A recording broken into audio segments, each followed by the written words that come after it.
आज हम बात करेंगे एक ऐसी सुपर फूड की जो हर घर का फ्रिज का हिस्सा होती है, लेकिन इसका बच्चों में इस्तेमाल बहुत कम किया जाता है। जितने इसके फायदे हैं उस हिसाब से इसका इस्तेमाल बहुत कम होता है। आज हम बात करेंगे दही के फायदों के बारे में कि बच्चों को ये कब देनी चाहिए, इससे क्या फायदे होते हैं और किस तरीके से इसको खिलाया जाए। दही की अगर फायदों की बात की जाए तो सबसे पहला और सबसे बड़ा फायदा ये है कि ये हाजमे के लिए बहुत बेहतरीन है। इसमें प्रोबायोटिक्स होते हैं। प्रोबायोटिक्स वो यूजफुल बैक्टीरिया होते हैं जो हमारी खुराक की नाली में अच्छे बैक्टीरिया का बैलेंस बना देते हैं। इस वजह से लूज मोशन में इसका बहुत ज्यादा फायदा होता है। और अगर आपके बच्चे को कॉन्स्टिपेशन है तो उसके लिए भी ये दही मुफीद होती है। बच्चे का पेट फूल जाता है, खाना सही तरीके से हजम नहीं होता, तो उस सूरत हाल में आप अपने बच्चे को रोजाना दही खिलाएं तो ये सारे मसाइल कम हो सकते हैं। अगर हम दूसरे फायदे की बात करें तो वही प्रोबायोटिक्स का इम्यूनिटी में भी बहुत बड़ा रोल है। आजकल मेडिकल फील्ड में प्रोबायोटिक्स एक ट्रेंडिंग सर्च है, इस पे बहुत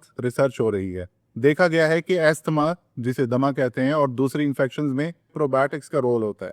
तो ये जो प्रोबायोटिक्स हैं ये दही में बेशुमार मिकदार में मौजूद होते हैं। अगर आप अपने बच्चों को दही खिलाएं तो उसकी इम्यूनिटी स्ट्रांग हो जाती है, बीमारियों के खिलाफ लड़ने की कुव्वत मुदाफ़ियत वो भी बहुत ज्यादा हद तक बढ़ जाती है।